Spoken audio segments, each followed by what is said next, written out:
বহু মানুহ দেখিও নেদেখি গুচি গ'ল তেওঁ কলঙৰ পাৰে তলঙৰ ঘাটে কথাবোৰ শিল হ'ল পলাতকা সুৰ এৰি উৰি গ'ল তেওঁ অবুজ বেদনা এটা গুজি তেওঁ হ'ল নিথৰ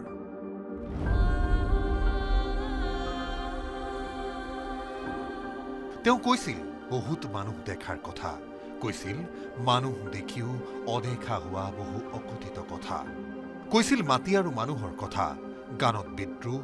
মাতত বিজুলী স্ৰোত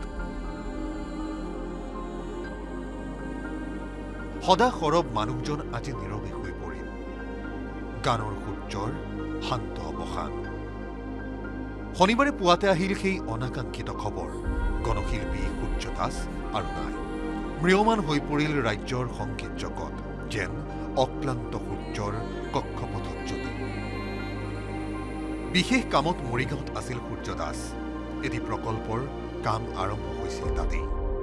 হৃদৰোগত আক্ৰান্ত হৈ বাগৰি পৰিল স্নানাগাৰত ততাতৈয়াকৈ ভৰ্তি কৰা হ'ল মৰিগাঁও অসামৰিক চিকিৎসালয়ত কিন্তু নিয়তিৰ দৰবাৰত যেন সেয়ে আছিল সেই সিদ্ধান্ত পিতৃৰ বিয়োগত মৰ্মাহত জীয়ৰী শৱদেহ চমজি লৈ জীয়ৰীয়ে ক'লে দেউতা আহিছিল মৰিগাঁও প্ৰশাসনে আমাক অকণমান মাটি দিছিল ধৰ্মটোল হাইস্কুলৰ মুখত 3 বিঘা মাটি সাংস্কৃতিক প্ৰকল্প এটাৰ কাৰণে আমি যা যোগাৰ কৰিছিলোঁ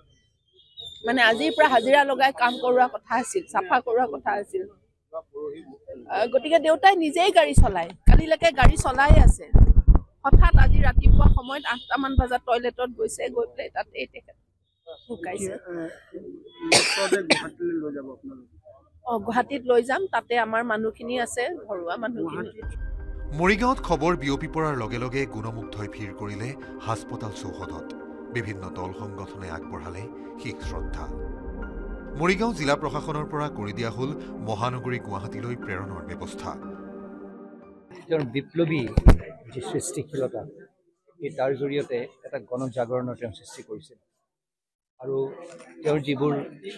সৃষ্টি তেওঁৰ সমগ্ৰ অসমৰ আমি সকলোৱে অৱগত আজিৰ এই দিনটোত মই অত্যন্ত মৰ্মাহত হৈছোঁ আৰু বিদেহী আত্মাৰ চিৰশান্তিৰ মই কামনা কৰিছোঁ শিল্পীৰ মৃত্যুত জন্মস্থান কামপুৰৰ ঘৰখনো শোকস্তব্ধ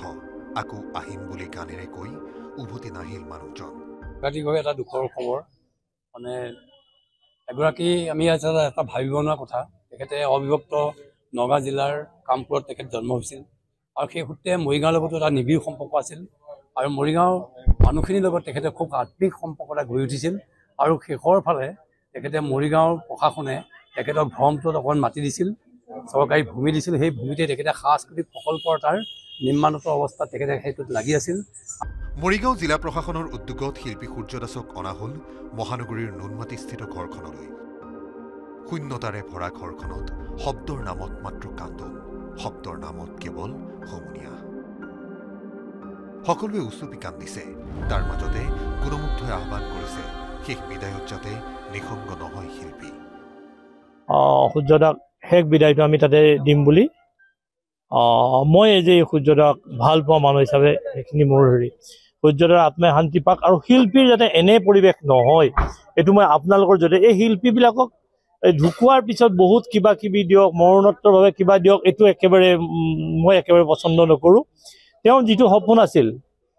এই সপোনটো সূৰ্যদাই নেদেখিলে বা আমি বিশ্বাস কৰোঁ আত্মাই দেখিব সেইটো নহয় পৰিয়ালৰ বাকীখিনিয়ে মানুহে যাতে সূৰ্যদাৰ এই সপোনটো ধৰমতলৰ যি 3 বিঘা মাটি আছে তাতে কিবা এটা কৰিব পাৰে তাৰ পূৰ্ব নিৰ্ধাৰিত অনুসৰিয়েই শিল্পীক লৈ যোৱা হ'ল নৱগ্ৰহলৈ শেষ শ্ৰদ্ধা জনাবলৈ উপস্থিত হ'ল এমুঠিমান শুভাকাংক্ষী সংগীত জগতৰ বিভিন্নজন ব্যক্তি নৱগ্ৰহৰ নভমণ্ডলত চিতাত উঠি বিদায় ল'লে বজ্ৰসম গৰ্জনৰ মানুহজনে মানুহৰ পৰা আঁতৰ হ'ব লাগেই বাবে কংক্ৰিটৰ মহানগৰী এৰি গাঁৱলৈ ঢপলিয়াই মানুহজনে ঢাপলি মেলে মানুহৰ কাষলৈ মাটিৰ মানুহ মাটিতে মিলিল কিন্তু এই শেষ বিদায়ৰ প্ৰতিটো দৃশ্যই তুলি গ'ল এটি প্ৰশ্ন মানুহ দেখিছোঁ আজি বহু মানুহ বুলি কৈ যোৱা মানুহজনৰ শেষ যাত্ৰাৰ সমাগমে বহু কথাই ক'লে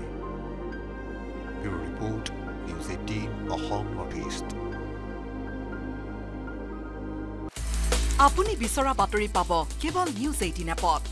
নিউজ 18 এপ ডাউনলোড কৰিবলৈ স্ক্যান কৰক এই QR কোড। গুগল প্লে ষ্টৰতো পাব এই নিউজ 18 এপ।